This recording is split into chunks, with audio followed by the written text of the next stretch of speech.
जो लोग मेरे इस चैनल पर नए हैं या फिर मेरा ये वीडियो किसी और सोशल मीडिया प्लेटफॉर्म पर देख रहे हैं, वो मेरा YouTube channel political Tamasha with doctor Arshi को सब्सक्राइब करके वहाँ पे लगी बेल आइकॉन को ज़रूर दबा दें ताकि आपको हमारे आने वाले हर वीडियो की अपडेट्स मिलती रहे। और दोस्तों, अगर आपको हमारा काम पसंद आता है, हमारे वीडियोस पसंद आते हैं तो www.patreon.com/Dr अर्शी खान पर जाकर डोनेट करके आप हमारे काम को सपोर्ट कर सकते हैं।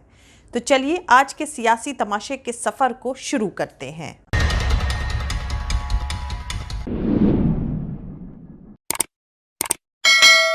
यूयू ललित जो भारत के नए चीफ जस्टिस बने हैं, वो भारत के मौजूदा होम मिनिस्टर अमित शाह के वकील रह चुके हैं। उन्होंने चीफ जस्टिस ऑफ इंडिया की कुर्सी संभालते ही राफेल की जांच करने वाला केस खत्म कर दिया, बाबरी मस्जिद डेमोलिशन का मामला खत्म कर दिया, गुजरात दंगों की जांच का मामला भी खत्म कर दिया।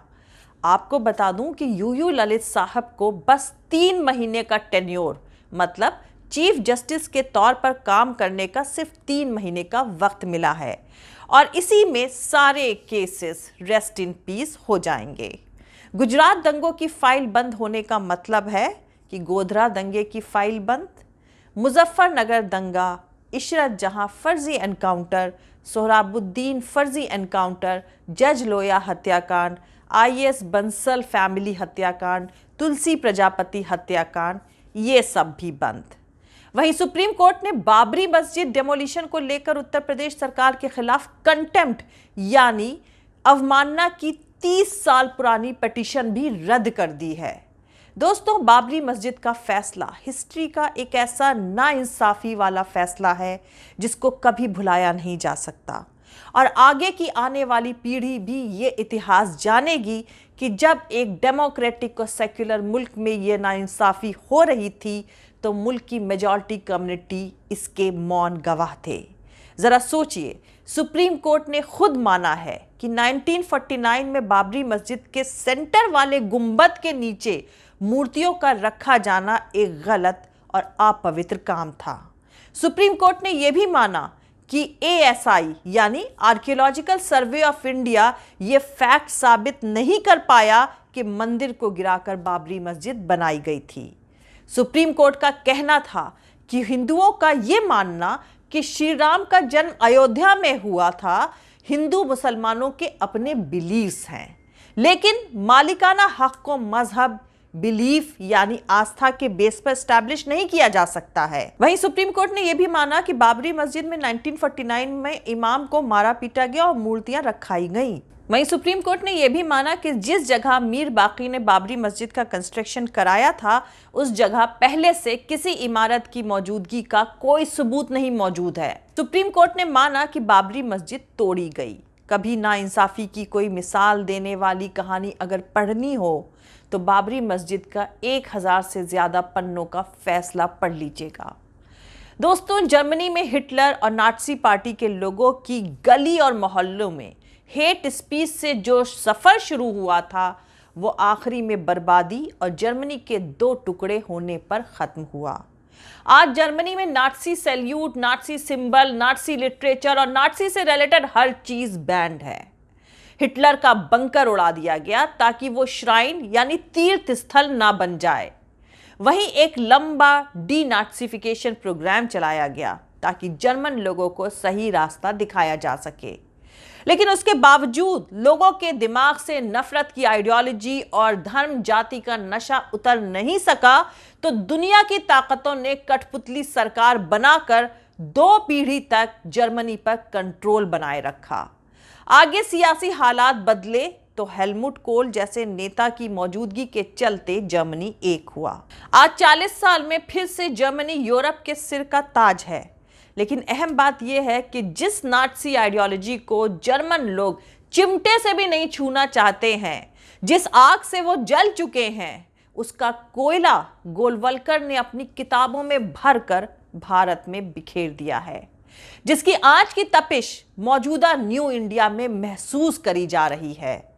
वैसे तो भारत में नाटसी आइडियोलॉजी वाले नाकाम रहेंगे, लेकिन बदकिस्मती से अगर वो कामयाब हो गए तो जर्मन की जगह हिंदू होगा और ज्यूस की जगह मुसलमान होंगे। और जर्मनी के इतिहास की तरह मुल्क का इतिहास भी लिखा जाएगा। आज से 70-80 साल बाद इसे भी वैसे ही पढ़ाया जाएगा जैसे जर्मन अपने बच्चों को जुल्म, नाइंसाफी और बर्बादी की आप बीती पढ़ाते हैं। दोस्तों, कभी सोचा है कि जर्मनी अपने बच्चों को इतिहास कैसे पढ़ाता है? क्या आपने कभी सोचा है कि दुनिया के इतिहास के सबसे हीनियस, इनह्यूमन क्राइम्स की गुनाहगार कंट्री और उसके सोसाइटी अपने बच्चों को इतिहास कैसे पढ़ाते होंगे? हर मुल्क के इतिहास की अनगिनत परतें होती हैं। रिसर्च करने वाले खोजते हैं, लिखते हैं और रिकॉर्ड करते हैं, लेकिन वो सारे सफ़े बच्चों को स्कूल में पढ़ाए नहीं जा सकते हैं। छोटे से दिमाग और दिल को बैलेंस रखते हुए डेवलप करने के लिए एक कोर्स तैयार करना पड़ता है। 100-200 पन्नों में मुल्क के इतिहास के लिए अहमियत रखने वाली तमाम बातें नहीं समा सकती हैं। इसीलिए अहम चीज़ें पिक एंड चूज करनी पड़ती है जो मुल्क और अवाम की यूनिटी को मजबूत करे, फख्र भी कराए और वार्निंग भी दे, गुजर चुके वक्त में झांकने की नजर भी दे और छोटे बच्चे के दिमाग और दिल पर कोई बोझ न पड़ने दे। अब अहम बात यह है कि यह काम आप जर्मनी में कैसे करेंगे, क्योंकि उनकी जीत का तो सबसे फख्र करने वाला वक्त मासूम बेगुनाहों की खून से नहाया हुआ है। अपने मुल्क जर्मनी में और जर्मनी के कब्जे वाले दूसरे मुल्कों में लाखों बेगुनाह इंसान चुन चुनकर मारे गए थे। मॉडर्न दुनिया के सामने बदनाम कुख्यात जर्मन थे। चाहे वो मशहूर फिल्में हो या बहादुरी की कहानियां और किस्से हों, सभी कहानियों में विलेन जर्मन रहे। जर्मनी के आस पड़ोस में, पार्कों में, म्यूजियम में ऐसे मेमोरियल्स हैं जिसमें जर्मनी के पुरखों के जुल्म, नाइंसाफी और हैवानियत के किस्से छपे हैं। जरा सोचिए कि जर्मनी के बच्चे अपने पुरखों की तरफ से अपने मुंह पर पुती इस जनजात कालिक को कैसे डील करते होंगे। जर्मनी अपने बच्चों को अपनी हिस्ट्री कैसे पढ़ाता है, ये मौजूदा न्यू इंडिया के लोगों के लिए जानना बेहद जरूरी है। दोस्तों, जर्मनी की मॉडर्न हिस्ट्री वीमर रिपब्लिक से शुरू होती है। ये डेमोक्रेटिक गवर्नमेंट थी जो 1919 यानी 1919 के फर्स्ट वर्ल्ड वॉर के खत्म होने के बाद बनी थी। उस वक्त जर्मन कैसर को गद्दी से हटा दिया गया था। वर्ल्ड हिस्ट्री वीमर रिपब्लिक को कमजोर, इकोनॉमी में नाकाम और मंदी के लिए याद करती है। हिटलर के उभार को रोक सकने में नाकाम रही ये रिपब्लिक को भी खारिज कर दिया जाता है।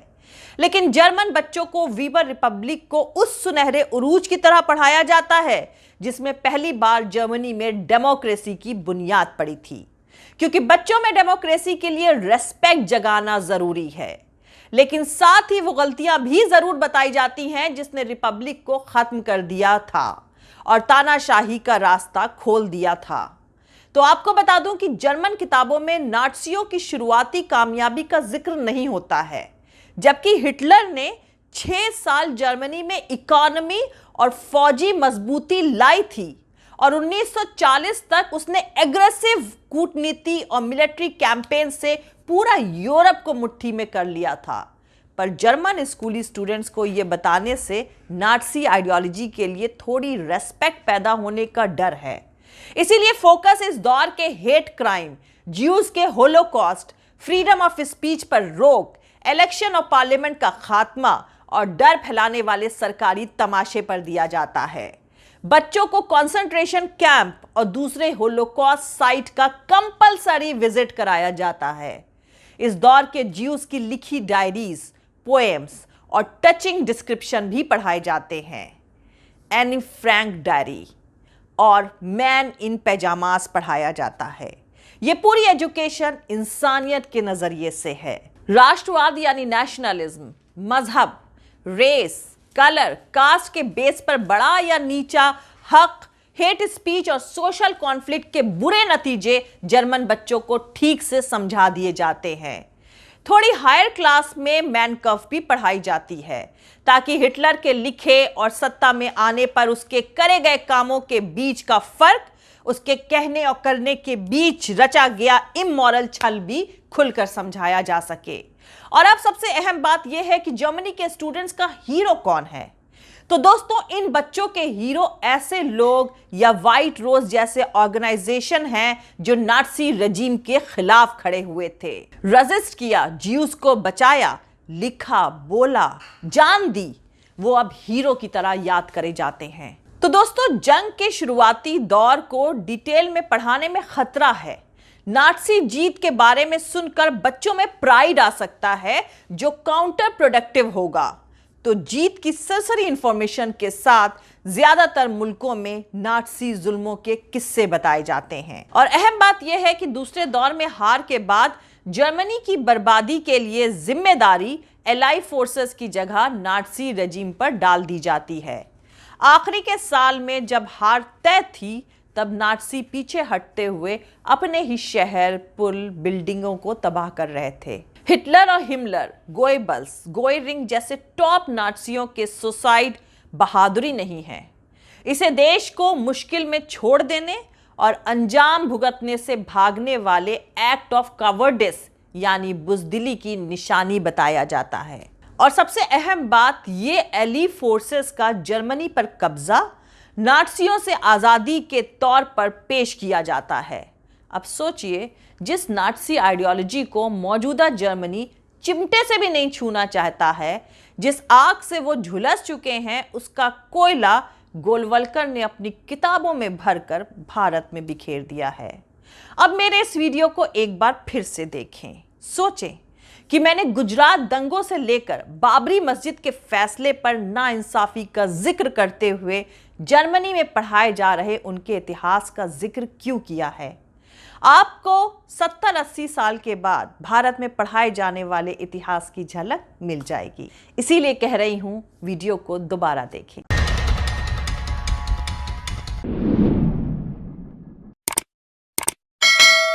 आज के लिए इतना ही दोस्तों, मिलते हैं अगले वीडियो में किसी दूसरे नए सियासी तमाशे के साथ। जय हिंद, सत्यमेव जयते, अल्लाह हाफिज। दोस्तों, हमारा पूरा वीडियो, दूसरे और वीडियोस देखने के लिए हमारा YouTube channel political Tamasha with doctor Arshi को सब्सक्राइब करके वहां पे लगी बेल आइकॉन को जरूर दबा दें, ताकि आपको हमारे आने वाले हर वीडियो की अपडेट्स मिलती रहे।